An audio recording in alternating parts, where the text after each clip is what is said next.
Sorry sir, আমি আপনার phone receive করতে পারিনি। স্যার কিছু মনে করবেন না, আজকে আমার চেম্বারে প্রচুর রোগীর চাপ। জি স্যার, আমি 5টার পর আপনার সাথে কথা বলবো। ওকে স্যার, আল্লাহ হাফেজ। জি আসেন। ভাবি আয় না, এরকম করছেন আবার ভাবি। চুপ, এখানে বস। আসসালামু আলাইকুম। ওয়ালাইকুম আসসালাম। আসলে আপা, আপনার সাথে আমার কিছু কথা আছে। এটা আমার দেবর ভাই, ও লজ্জা পায় ডাক্তারের কাছে আসতে, ওরা আজকে জোর করে ধরে আনছি। আসলে প্রবলেমটা কি সেটা তো আগে বলেন। ওর অনেক প্রবলেম, কয়টা প্রবলেমের কথা বলবো বুঝতে পারতেছি না, কোত্থেকে শুরু করবো। চুপ, একদম চুপ। আপনার দেবর তো, আপনার দেবর কি বিয়ে করেছে? ও, উনি বিয়ে করেছে? হ্যাঁ আপা। আচ্ছা ঠিক আছে, দেখি আপনার হাতটা দেখি।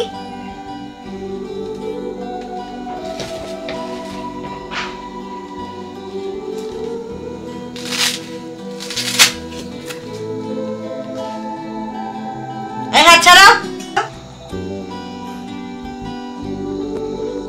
হ্যাঁ, যা সন্দেহ করেছিলাম তাই। কি হয়েছে? আরে ওর বউ তো ওকে ঝুড়া করে ফেলেছে।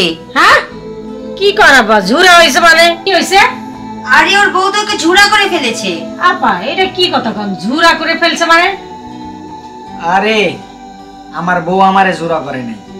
তাহলে কে আপনাকে ঝুড়া করেছে? আমার ভাবি। আমি একটা জিনিস বুঝলাম না, বউ থাকতে আপনার ভাবি আপনাকে ঝুড়া করে কিভাবে? শুনেন, জোড়া শুধু ভাবির কাছে না, এর আগে অনেকজনের কাছে জোড়া জোড়া হইছি। ম্যাডাম, ভাবি, চাচি, আমগর এলাকার যতগুলা মানে পাড়া প্রতিবেশীর জামাইরা থাকে না, বাড়ির সবার কাজ কাম করে দেওয়ার পরেই এরকম জোড়া জোড়া হয়ে গেছে।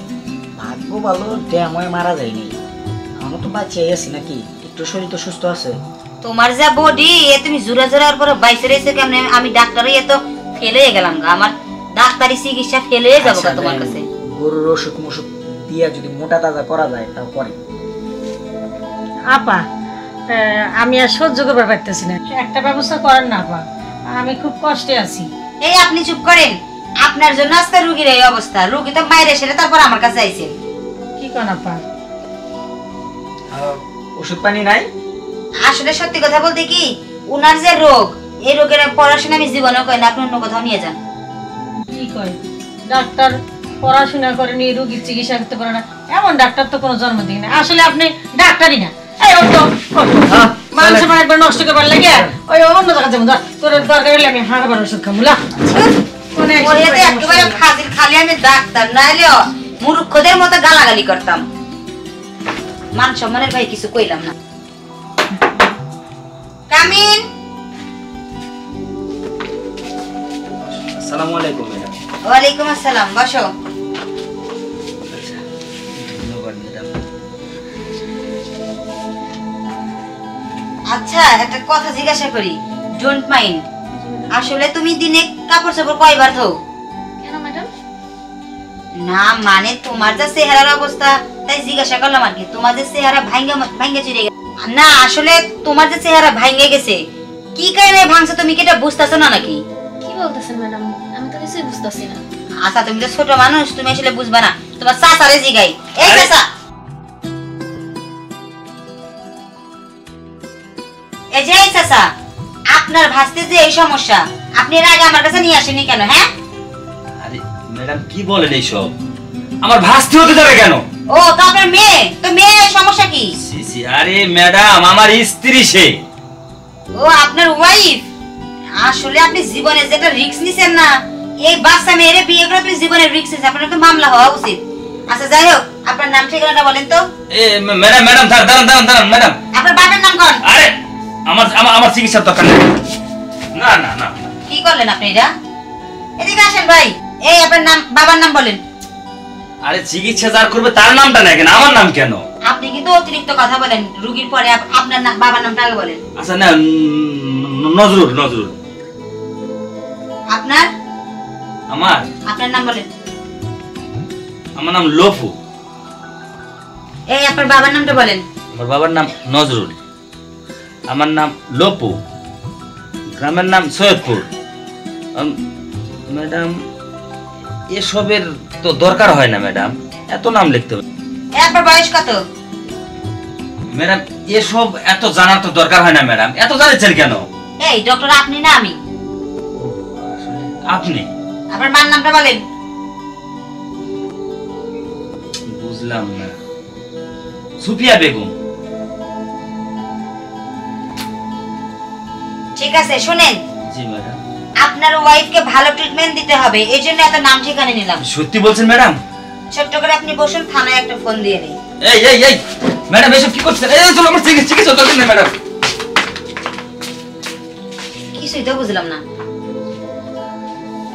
যাই হোক, ছোট ছোট মাইয়ারে বিয়ে কইরা বেড়ে ভাবটা নিছে কি? তাই তো কই মাইয়া শরীরে এত ক্ষতি হইতাছে কোন দিক দিয়া? সত্য সব চেম্বারে বইছি, না জানি কি নিয়ে বইছি। কি সব লোকজন যে আমার চেম্বারে আসে না, ডিসকাস্টিং। আসতে পারি? কত বড় বেয়াদব! এই উচ্চ সুরে কথা বলেন কেন? আসেন। কি করে সবাই শুনতে উচ্চ সুরে আমার চেম্বারে কথা বলে? আপনি এটা কি করছেন আপা বলেন তো? কেন কি করেছি?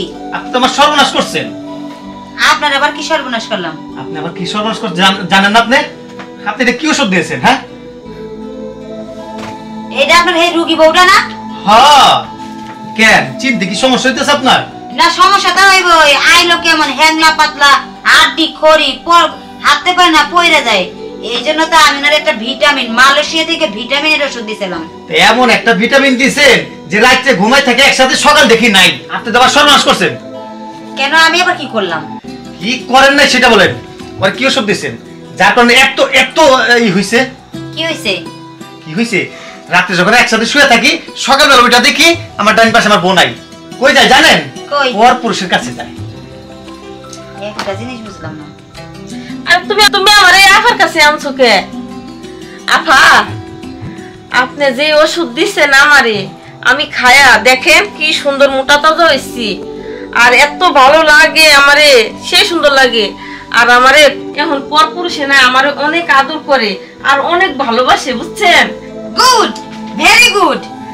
আমার ওষুধে কাজ করেছে, কিন্তু আমার মেডিসিন যে তো তাড়াতাড়ি কাজ করলো এটা তো বুঝতে পারলাম না। দেখেন আপা, কাজ করলো না করলো ওইটা আমার দেহার বিষয় না আপা। আমি অনেক অশান্তিতে আছি, অনেক জ্বালায় আছি। আপনি যেমনি বাড়াইতে পারছেন, আপনি অমনি কেমনে কমাবেন আপনি এটা জানেন। আমি এটা কিছু জানি না, আমি গেলাম।